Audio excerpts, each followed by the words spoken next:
Right, that's enough news to digest for now. I think we'll have a little look at an indie. Okay then, back again for an indie of the week, and this week, because I like my physical products, but I do know that people out there are very keen on this 3-dimensional printing thing. What? Yeah, I hear it's taking off. very much the coming thing. And this week we're going to be looking at Dark Fantastic Mills, because they do physical stuff, which means if, like me, you go, I'm not putting ones and zeros into a machine to bake it for me, or whatever it is they do. They're like easy bake ovens, right? Yeah. You've nailed it, Jerry. Yep. Absolutely. I thought so. If you imagine it can be true. So. Yeah. So while they do the files for home printing, they also produce the actual miniatures themselves for people like myself who just want to go and grab bits and pieces. Already love it. So. And they have some spanking gorgeous stuff for a whole host of games. We'll start with the newer stuff. We'll go with the Jägerholm. Could be used for something like Frostgrave. It has that rundown, rebuilt feel to it, but equally the Oblivion game that Modiphius make. Skyrim, that's the one. It would work quite well for that as well. So it would. If you want to be rocking around the place looking for liches to bop upside the head, then this has got that. And I like this chunky aesthetic they have. Yeah, big blocks of stone, big huge bits of timber, all that kind of stuff. It's really cool. Yeah. I mean, I suppose the nice thing about 3D is you don't have to worry about casting, and therefore you can be excessively over the top in detailing and frippery sometimes. But while that may look very pleasing, it can often be less than ideal for cack-handed gamers chucking around their bits and pieces. So actually having a nice, chunky, robust piece of terrain that you can pop on the tabletop and play across has a lot going for it, including, I'm not saying if you were to play the multi-award-winning Moonstone, but if you were, then getting yourself a set of crab houses would not be the worst thing you could think of. Love it. I'm just throwing it out there. If goblins do not live in crab houses on Tauber, I'd be very surprised. I like crabs. As you can see there's some Age of Sigmar city in the middle of that as well, fighting off some sort of roger. So it gives you an idea of scale-wise. These have obviously been stepped up to sort of a 32 mil, larger and chunkier. But look at that. Look how cute that crab was before his arms and legs were removed. And he got used as a roof. Lovely and waterproof though. It's one of the things with fantasy terrain is that you can only do a standard ruined city so many different ways. Yes. And so you need to do something that kind of differentiates it, your product, from other people's. And so doing weird stuff like adding crab shells to the top of things is a perfect way of doing it. It makes sense to me. Yeah. That would be really cool for, I'm trying to think of, instead of imagining that it's a massive crab that they've killed and then made a house out of, if it was for something like burrows and badgers or something where it's mini animals and they've actually just killed a normal sized crab or a large crab and they made that house out of it. So they scale it downwards rather than upwards. That would be quite cool. But they're really nice actually. I like those. But there's nothing definitively huge about that beyond the fact, it's a crab. It's just stones, some wood, and a door. So it works perfectly for burrows, which is nice. But they're unruined stuff, the intact buildings, I think, is where it's really at. This in particular, I know these are theoretically fantastical, but that just screams Border Reavers Tower. That looks like it could come straight out of the marches. Yes, the wooden building off the side of it is a bit fantastical-esque, but I wouldn't mind that all day long as a piece of terrain that you can just chuck down, because that is a beauty, an absolute beast of a piece. Where the Sheriff of Nottingham is holed up for a moment. Yes. In the game of the Barons' War, ready to be attacked. So also, see component-wise breakdown that way as well. The Jägerholm, the fantasy stuff in here is absolutely cracking. This is the most recent range. Just detailed enough as well. like not over the top, so you're gonna get annoyed that you have to paint it. Yeah, which is always the bugbear for me, at least when it comes to terrain. But you two can make a castle. Everybody likes to make castles. They do.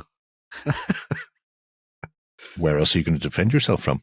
Exactly. As you can see, there is a whole host within your home itself. Even things like the smelting shrine, which is a touch dwarven. But yeah, the range is extensive therein for Jägerholm, but it's not alone. I suppose just on that one there, Jerry, just to give the 3D printers out there a bit of a shout out. They do very similar to what Printable Sceneries do, where they're selling a STL like bundle, so you can get so instead of buying individual bits, I think the whole pack, I'm just looking now, is like £55 for all of those STLs. So that's you very can use quite a lot of stuff. Obviously, that's somewhat ridiculous. Yeah, strong one's quite cute. And I know, I think like Printable Sceneries, they do it for like a limited time. So I can see this one here is limited, and then they'll sell in individual STLs. So I'm just going to say, if you were interested in jumping on it, I would definitely do those bundles because they are ridiculously value for money before they sell them individually. The trench is exciting and new, including multi-part hills. Look, hills. Oh, hills. Hills with flat levels. It's like somebody has looked inside my dreams and given me what I wanted. My models will no longer just tumble down the side of meadow-like hills.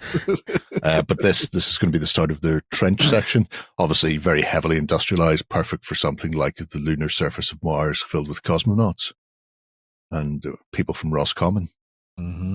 So positive it says that every time I look at it. So it'll be fascinating to see where the rest of this trench section goes. It's almost like there's a game out there that is really exciting and involves trenches. So, yeah, but well, I mean, you can see the size of this particular trench section. When a Lieben Ross is able to rock through that door, it'll take a moon buggy perfectly in 45 mil.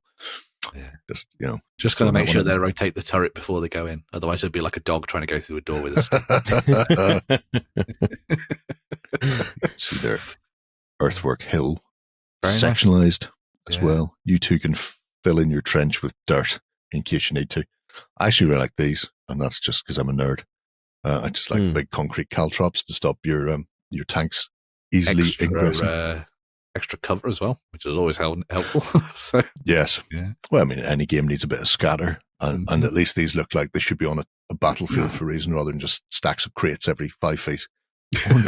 Why is there another random barrel in the middle of the street? Cover. Yeah, but why would somebody have left it there and run off? You make no sense.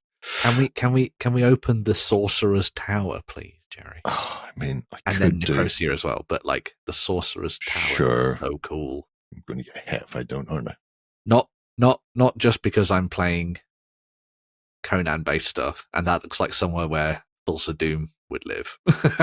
Really? Oh, cool. Oh my God, that's awesome. It'd be quite cool for Lord of the Rings as well, couldn't it? That sort of tower. That would be quite... I really like the little chunky scale guys. They are neat, actually. Here's a little 28 mil. They look like something from the Spectrum. It's all vectored lines. I was trying to think of digressing. That is particularly vicious, yeah. It's very Saruman. Very good for like Age of Sigmar stuff. See that in like the Realm of Chaos. Well, I mean, that kind of thing. Oh, look, there's a star. Yeah.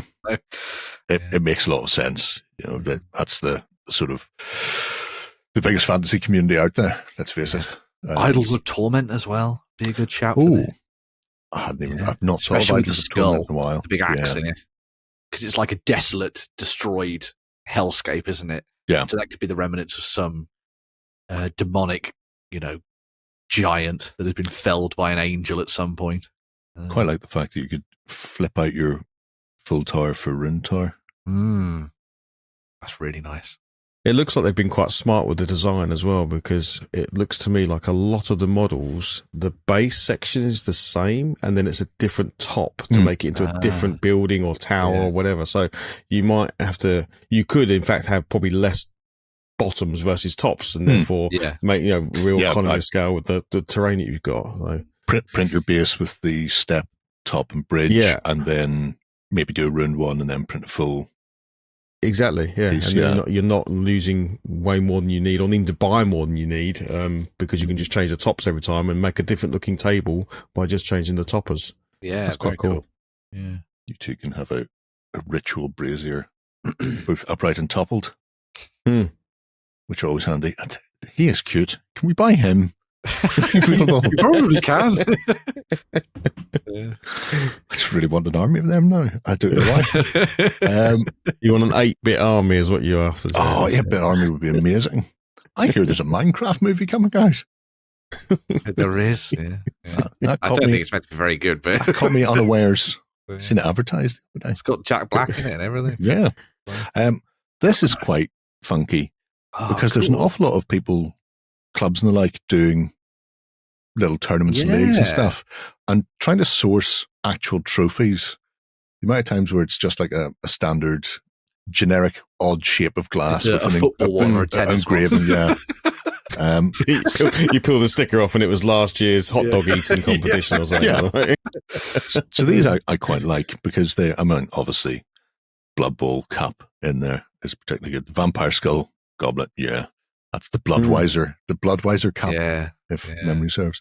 But Lord of the Rings one, Warhammer one, 40k one. Yeah, these are just really cute things for gaming clubs and tournament organizers to print out, and because you can then print it and then grab your bronze, gold, or chrome spray, and away you go. Just blast them and then walk off, going, "Yep, my work here is done." or if you need an ego boost at home, just print them all off, put them on the shelf behind you, and just pretend you've won loads of things. Like, oh yeah, I was a regional champion at clear some space. Get wine on that. Yeah. But yeah, beyond that, as you can see, they've got a host of fantasy and science fiction based pieces. So if you want to do your Necromunda or your kill teams, that sort of thing, there's some ideal bits and pieces in here. The industrial sector is particularly spanking for that. Or if they're not massively expensive either. No, and these are obviously Martin's just told us there how cheap some of the bundles are for the STLs. Obviously, these are the fully printed ones. So, in some cases, you're going to be paying more because somebody's making the thing and shipping the thing. But it's still not particularly egregious. And they've been working away for some time, filling up a range of stuff, including shroomage for fans of goblins and, the multi-award winning Moonstone everywhere. It always sneaks back in. Does it though? Yeah, you're right. Right, it does. Or the objective rings. These are cute. They do these for 40k as well. So, and obviously a lot of objectives have control zones, 3-inch control zones, and people are getting like neoprene mats and stuff and then having to toss those on. But being able to just go, the objective is in the middle if you're inside this ring. It gives it a much more set on feel. And they have them for the Sci-Fi version as well, and much more sort of industrial metal. But it's just a nice thing you can pop down without having to worry about, am I in, am I out? And then you start playing the game with measuring, and your opponent going, I don't think you are. I was literally just looking at those because one of the things that when we were playing, we tend to use like a piece of, a little piece of plastic or a dice or something, and then measure your 3 inches from it. And of course, all the professionals all play with the mats. The problem I have with the mats is they just often look ugly. Like if you've done a really like cool looking table, then you've got some logo mat in the middle of it showing where your objectives. Like it really kind of takes you away from the game a little bit. Yeah. So when I just saw these, I was thinking, oh man, these are so much cooler that you can fit them to your table. You can still get your measurement. You can still get the rule in place, but you're doing it in a way that still fits the table, where you're not sort of sticking some silly mat down with a logo on it or some completely irrelevant symbol or whatever, So these are cool. You too can have a Sarlacc pit where you will learn a new definition of pain as you're slowly dissolved over 1,000 years. So, and then come back to life because you're fine. So that's good. You survived it. But more importantly, look at the little square man. He's got horns. I have, while you were scrolling through, I was looking at the description. It says models supplied for illustrative purposes only. I'm like, but I want to know who they are. They're just there. It's clearly something they've just banged out. It's like, because I imagine there's like a a program like Blender or something like that, where certain shapes are in there, and they've just gone square shape, and then just extrude and go, there you go. That's our little model. Put them in a pose. Not going to do anything else. Square them up. Away we go. Anyway, so yeah, if you're after some diverse terrain, Dark Fantastic Mills have some absolutely cracking stuff in there. And if you are one of the home printing crowd, then you can go ahead and actually just grab the STLs and just go printer go brrr. See, I'm down with the kids. That's the meme. So look at me go. Right. I think it's time for some more news.